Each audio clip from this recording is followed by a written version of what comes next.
A group of stakeholders, all grades, programs, making sure we have diversity in feedback is important, and then do sort of a workshop format.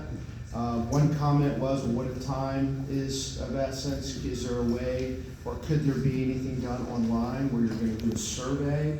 You know, we have experimented with these surveys that really can quantify data in ways I didn't even know existed. It kind of fools you into giving your response. Gallup developed it. Jonathan, you probably know the name of it. The survey site index. Well, it was out. The algorithm. There's now. It's just incredible what we're doing with surveys now to get down to it. So, how do we get feedback from those who can't speak? You know, communicate. So if you have neurodiversity or disabled, or is there a way to get feedback from those that don't necessarily speak up or have issues with even doing that? And then, AI. Could AI help? So maybe, cameras observing. I think David showed some of that. But, what could you do with taking that and creating traffic patterns, traffic lanes? What's being used? Is the center of the school the courtyard? How could you do that? So I think that's a pretty good number one, and I'm going to let you pick a number two. What's standing in the way? What's standing in the way? Let's see. Well, our response was what's going well and why, and then what's not going well and why. And it doesn't sound like I answered your question there. I feel like it was just time and money, mostly. Oh, we're going to number three? Yes, sorry. We'll ask the question again, because what's standing in the way of really this being well, recognized? The resources was what came up. Resources. Yeah, resources is if we built a school and we've done something, a lot of times you don't have the money to change it, so how do you encourage or position it so that it's beneficial? And I think that one way that we talked about was the future schools and how it will benefit others. And, sometimes that doesn't go over as great as you didn't do this right, can you please change it now? So, but it would benefit others, and obviously the resource issue. You can't come in and, reconfigure the school if it was done incorrectly for whatever reason. So that's the big one. I feel like I've talked enough. So very similar things that John said, so I won't try to stay the same. But some of the highlights was in these meetings you have with these partners, students and our employees, really have a method of doing a design charrette potentially that really has some leading questions. Provide tours of other facilities, go and see what they haven't seen before. I think they don't know what they don't know. When you're talking to them, what you want to know what works, what doesn't. What are their values? What do they believe in? What are some of their pain points? And then look at it from like safety, productivity, comfort. Look at those things of what that's for them, for the employees or students.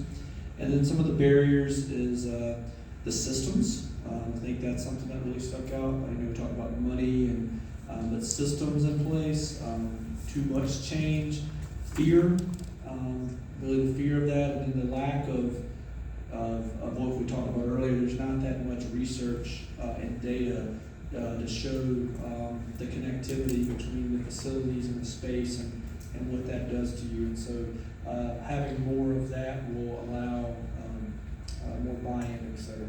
Is there anything else? No? Good job.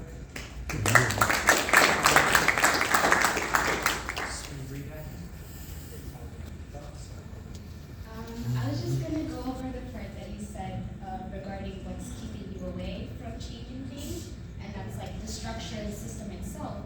I just wanted to encourage you all to think, you guys are all researchers, all at the top, professionals. Is there a way that you could begin to start reforming those systems or convincing people that maybe this isn't the standard that we should continue building? See, it happens to everybody. Sorry. First question was, how do you involve students, employee voices. Oh, that's right, that's in the right. design process. Yeah, well, I think something that came up here was making sure you do one-on-one discussions with students so that every type of student can have their voice heard, and you can go further in depth with what you're asking for and hearing a lot better in those one-on-one conversations. And the second one was, what do we want to hear from the students? Or what would you ask them, essentially? Yeah, what would you like to know about the student or employee Yeah. experience? I think something that came up here was framing the conversation about how things are not working, what is not working for you, to hear specifically what they don't like about their school, but from a building's perspective, how it's working. Other things that came up were asking, what other schools that they might know in their community or area and what they like with those schools, what their peers have and they don't, And then lastly, we didn't quite get to this, but I think the biggest one in my mind for what's stopping you is top-down leadership. Having a principal buy-in, teacher buy-in, principal buy-in, superintendent buy-in to make community buy-in. Yeah, and the biggest one, community buy-in. So, yeah. Anything you want to recap? Thank you. I enjoyed hearing all those stuff.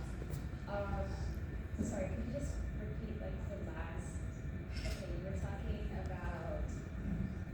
Oh, collecting data one-on-one and making sure you're asking what are the students lacking, looking at other schools. That's what I want to talk about. For me, during this process, one of the biggest forms of research that I did was just talking to my friends at other schools and just that trimester schedule that I got, we don't have that at my school. And I really was talking to one of my friends who's at a private school, and she has a trimester schedule. And with that, she can take classes, not just the core classes that she needs and the sort of focus that she's going into the future, but just those side classes along the way that allows people to explore their interests. Like, she was planning on taking a bunch of AP classes, but also fashion design, and I feel like having that flexibility is important. And you can find that through community. Thank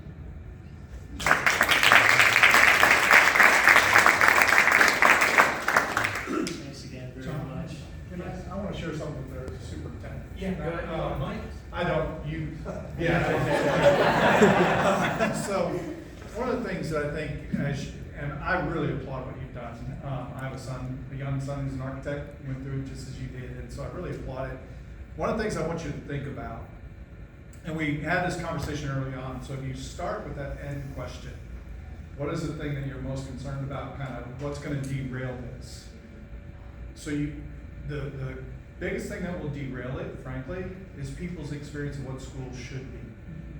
That is the thing that gets in the way the most, and it's parents, it's students. For example, you talked about project-based learning or collaborative-based learning. A lot of high-performing students get really concerned about that kind of learning, right? Because they're like, wait, I want to make sure I'm getting my grade, and my grade isn't dependent on someone else's grade. So you have those dynamics in there, and I'm not saying be scared of that. Understand that reality. So if you understand that reality about that experience that everyone has, then the most important thing that has to come out of that is how do you cast the vision for why this is so significant, and how do you then create experience inside that vision? And you've done that wonderfully, but that's the thing I would just say as an encouragement is always think about vision casting and giving the people in your community something that they just would never envision themselves.